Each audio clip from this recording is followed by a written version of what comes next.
encuentro de cada semana a través de COFA. Algunos de los temas que vamos a abordar en el programa de hoy, vamos a hablar del síndrome urémico hemolítico. Vamos a hablar también de hepatitis y de sexualidad en la menopausia. Así que de esta manera empezamos el programa.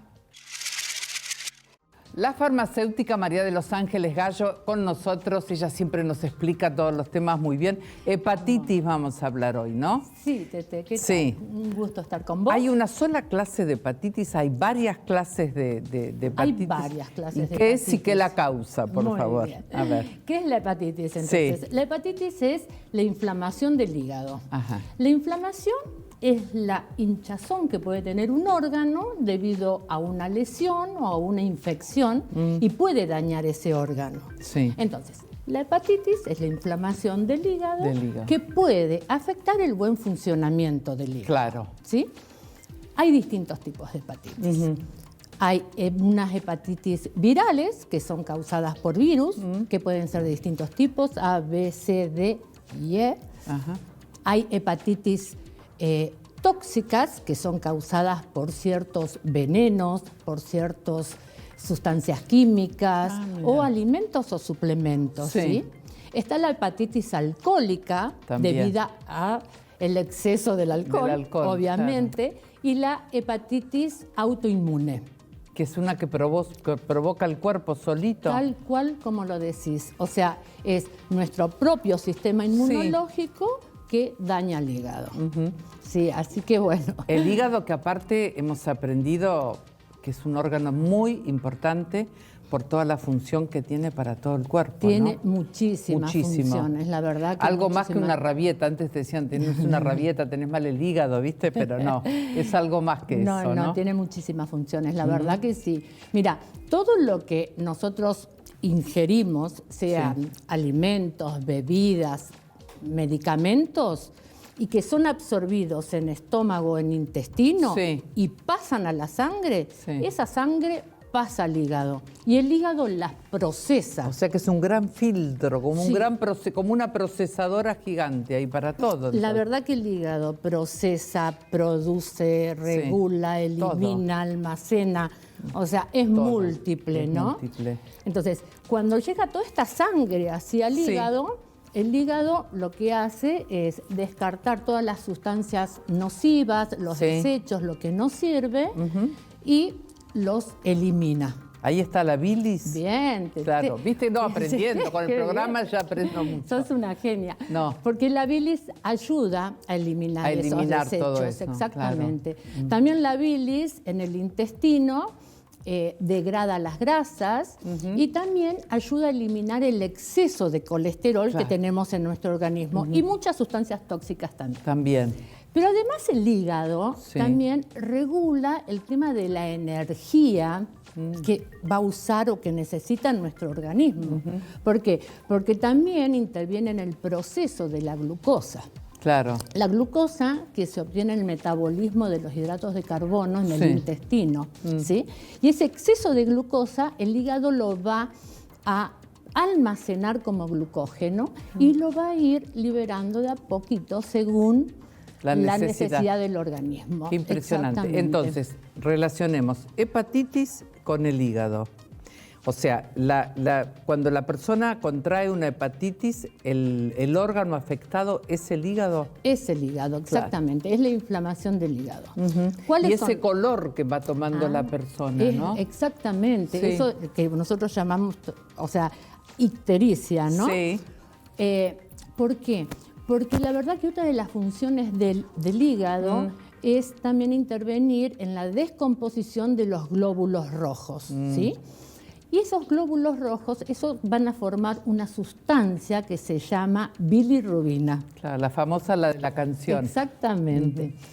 Entonces, esta bilirrubina, el hígado va a ayudar a eliminar la bilirrubina. Pero cuando el hígado está dañado, no lo puede eliminar. Y por entonces eso es peligroso cuando sube la bilirrubina. Claro, queda en la sangre. Claro. Y entonces eso es lo que nos da el color amarillento, tanto en la piel como en los ojos. En los ojos también. Pero además, bueno, hay otros síntomas también, Sí. o sea, la persona siente fatiga, cansancio, Claro.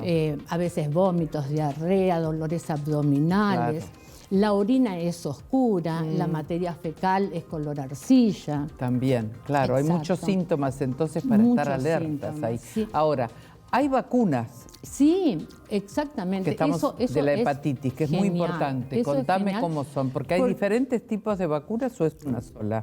Mira, hay diferentes tipos de virus. De virus. Exactamente. Claro. Hay distintos tipos de virus. Ajá.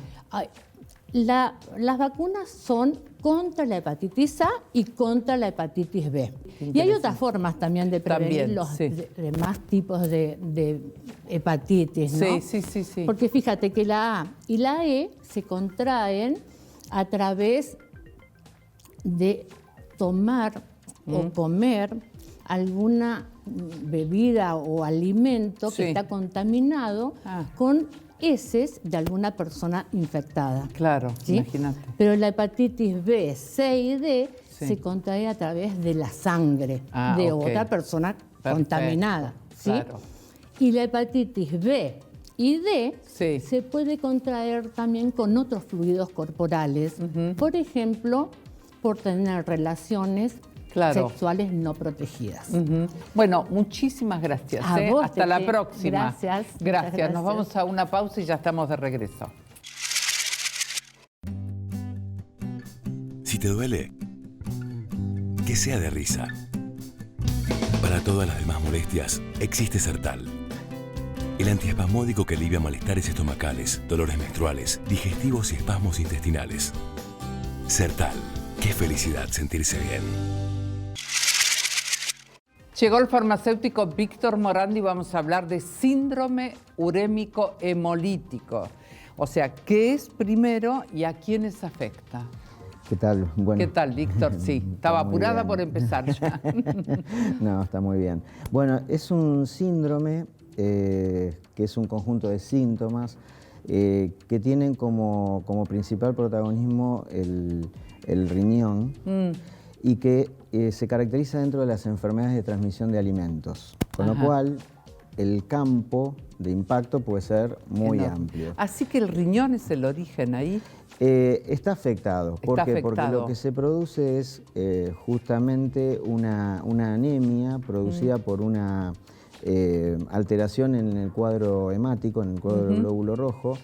Se llaman esquistocitos, que el glóbulo rojo, en vez de tener su forma normal, vieron que cuando se sacan sangre se pone una gotita en un frotis y Es se cierto, extiende. Bueno, eso sí. cuando se mira al microscopio, eso presenta forma de casco.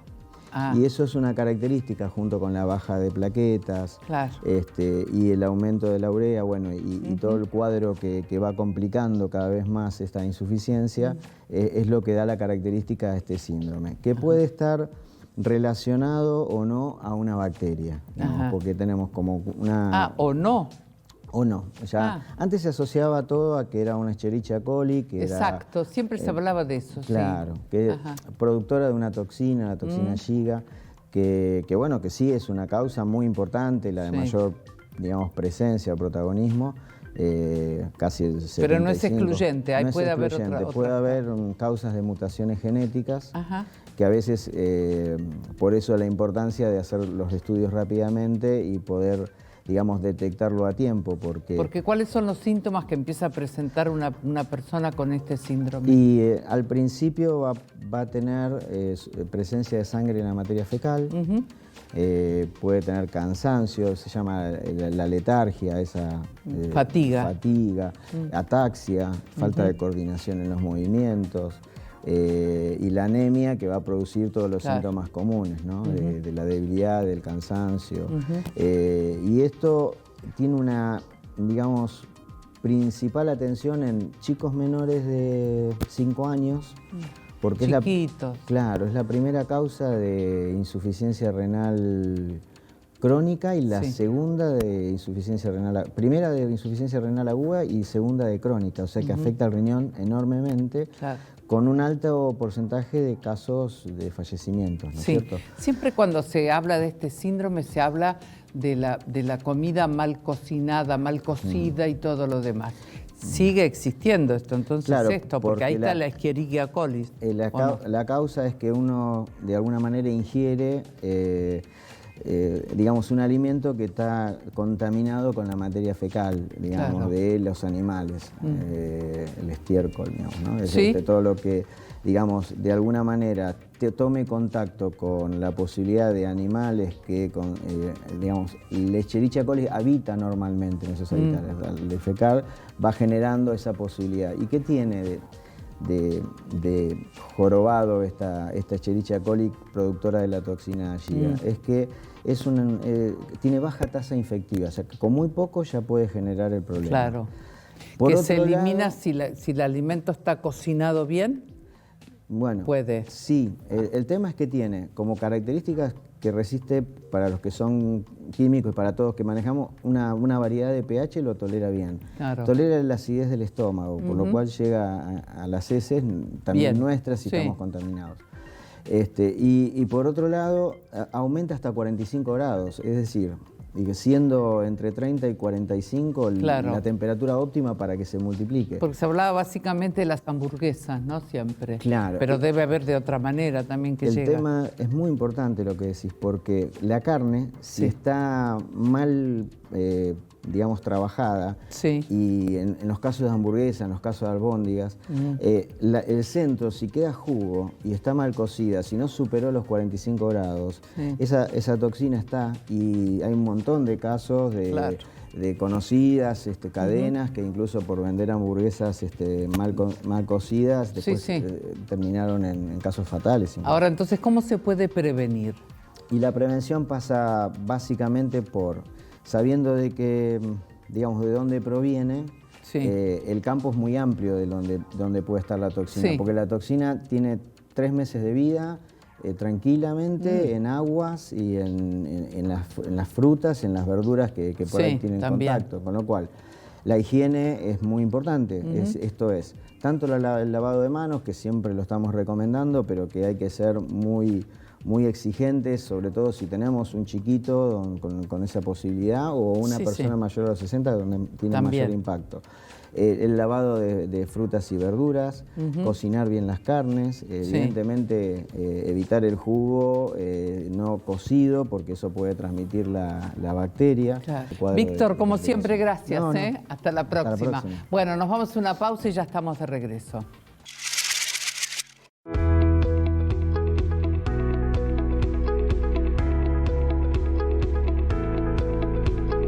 Llega la farmacéutica Nancy Radicic y vamos a preguntarle, vamos a hablar de epilepsia, si hay distintos tipos de epilepsia.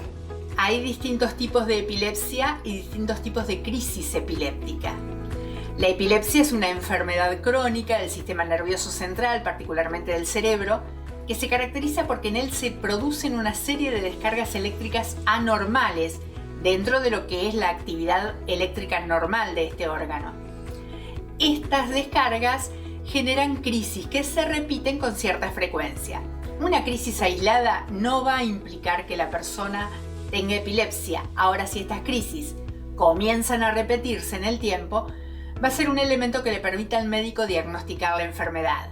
¿Cómo hay que proceder frente a una persona que está atravesando una crisis? Primero, tratar de colocarlo de costado, y si no se puede todo el cuerpo, al menos la cabeza, para evitar que si traga algo pueda ir a las vías respiratorias. Después, dejarlo, retirar de su alrededor todos los objetos que puedan significar un riesgo, que pueda golpearse o lastimarse, no introducirle nada en la boca, no amontonarse a su alrededor, en lo posible que haya una sola persona asistiéndolo para evitar que se golpee, y que esa persona dirija a las demás si es que necesita ayuda. Controlar el tiempo que dura la crisis. Si la crisis dura menos de 5 minutos, ni siquiera se necesita asistencia médica. La persona se va a poder recuperar sola tranquilamente. Ahora, si dura más de 5 minutos, entonces sí llamar al médico. ¿Cuáles son sus causas? Las causas de la enfermedad son muy variadas y en algunos casos desconocidas. Puede deberse a traumatismos perinatales, prenatales, A, falta de oxigenación suficiente en el cerebro.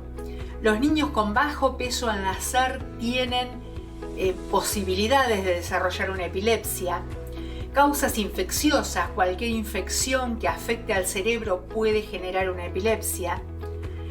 Cualquier traumatismo, golpe, cualquier causa que implique una falta de oxígeno, accidentes cerebrovasculares, por ejemplo. También puede haber causas genéticas, malformaciones congénitas, la presencia de tumores.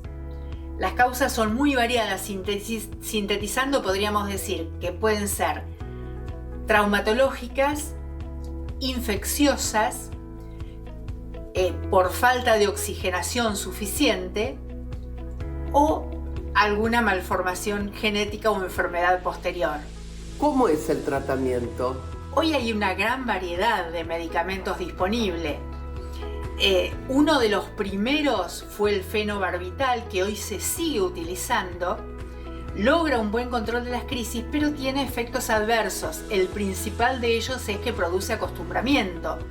Pero la industria farmacéutica ha desarrollado una gran cantidad de productos y hay una variedad de medicamentos de principios activos disponibles hoy para tratar la epilepsia.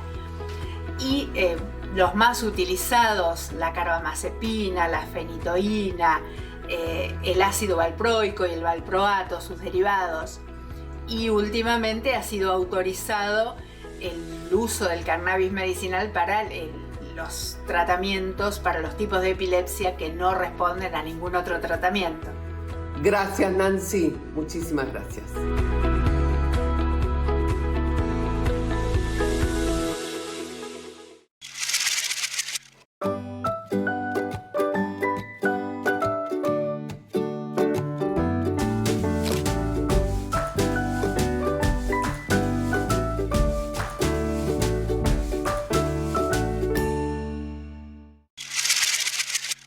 Muy bien, y ha llegado la farmacéutica Ana Clara Scinca y el tema que les avisé en el comienzo del programa, sexualidad en la menopausia.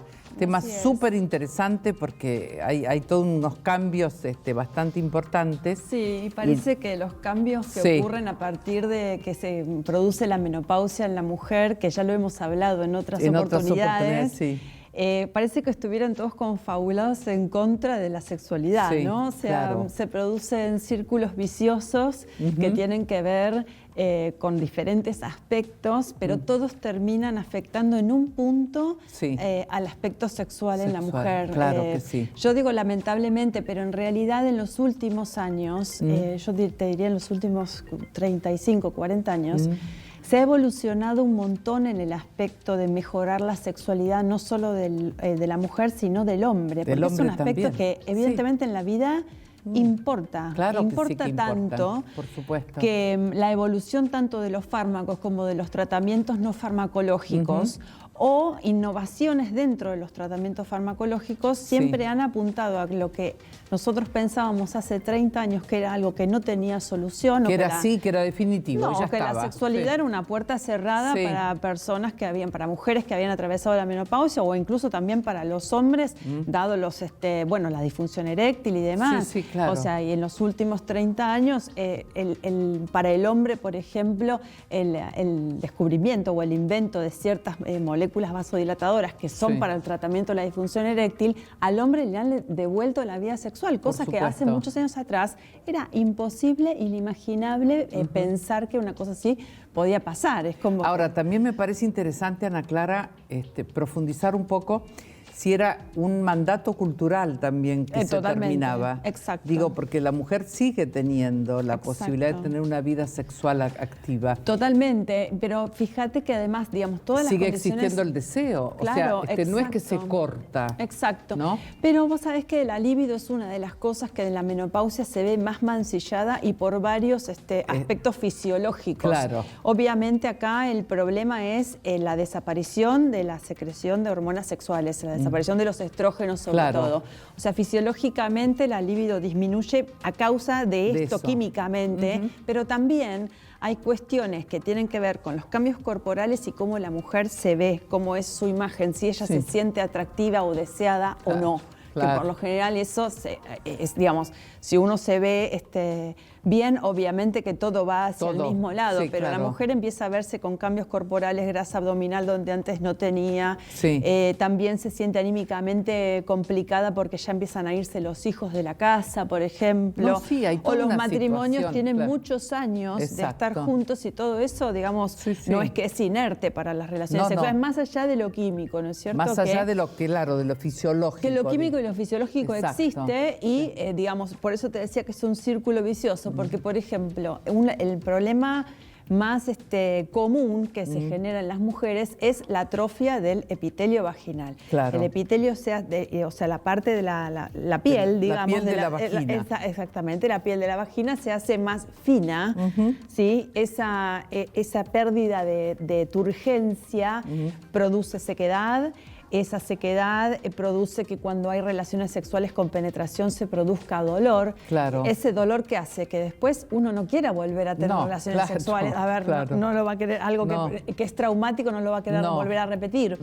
Entonces, cuanto menos cuanto menos relaciones sexuales hay y más baja la libido, también por estas cuestiones, Claro. el epitelio se atrofia más. Más todavía. Exacto, claro. porque su turgencia depende también de que reciba ese epitelio baños de, que el flujo vaginal alimente toda esa zona y todo vuelve a ser como una encerrona, no vuelve a cerrar un círculo que no es virtuoso. Entiendo. Para la práctica de las relaciones sexuales.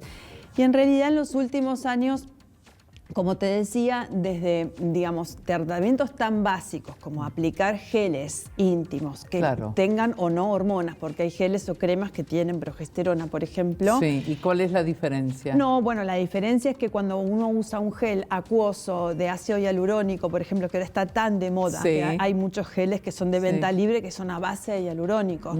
¿Qué hace el gel? El gel está hidratado, o sea, contiene agua en sí mismo y cede esa hidratación al epitelio en el cual se aplica. Claro. Entonces, si yo lo voy a colocar en la mucosa vaginal, esa hidratación va a generar una capa de moco que, bueno, obviamente va a producir lubricación en la zona y demás. Claro. Entonces, eso por un lado. Ahora, en los geles que tienen, o las cremas que tienen hormonas. ¿Qué va a pasar? Justamente voy a suplementar la falta de hormonas en forma de aplicación tópica directamente. Me encanta cómo estás explicando claramente tantas situaciones que a lo mejor inclusive la mujer cuando va al profesional no se la puede plantear. Exacto, ¿no? Tal cual. Bueno, justamente, hay muchas cosas que también las fuimos superando las mujeres, ¿no? La vergüenza y demás, incluso de hablar con nuestras propias parejas. También. Porque eso es algo también básico que si el hombre no está entendiendo por los cambios por los que atraviesa la mujer cree que la y ella rechaza, no lo sabe, no lo sabe transmitir claramente, eso también es algo que va en contra, ¿no? Y bueno, te decía que los tratamientos han evolucionado un montón hasta el punto, por ejemplo, de colocarse lo que se ha llamado, que en los últimos años se empezó a conocer, lo que llamaron mal llamado el chip sexual. Ah, cierto, sí, que tuvo mucha difusión. Exacto, bueno, ¿qué es el chip sexual? Es lo que se llama un pellet de progesterona, que es como si fuera un comprimido, una cápsula, que se coloca por vía subcutánea y va, liberando hormonas en una cantidad muy controlada a lo largo de meses, porque se recambia cada 6 meses. Y se puede usar tanto con progesterona como con estrógenos, dependiendo del tipo de paciente, del profesional. Requiere monitoreos muy estrictos. Sí. Y bueno, le devuelven un poco o prolongan un poco el efecto de estrógeno y progestágeno que está que produce todos estos problemas. También hablar de alguna ventaja, ¿no? La posibilidad de tener una vida sexual sin el temor a quedar embarazada. Exactamente, totalmente. Eso me parece fundamental. Eso es fundamental, sí, exactamente, tal cual. Es más, hay muchas mujeres que todos estos trastornos por ahí no los tienen y están muy lejos de esta situación. ¿Cuáles son las mujeres que tienen menos dificultades con esos trastornos? Las que hemos ejercitado durante toda la vida. Claro, está bien. La mujer está probadísimo que la mujer que entrena, que hace ejercicio, tiene efectos de la menopausia y posmenopausia que son mucho menores o no los tienen. Bueno, Ana Clara, como siempre, un placer. Bueno, encantada. Gracias a vos. Nos vamos a la pausa y ya estamos de regreso.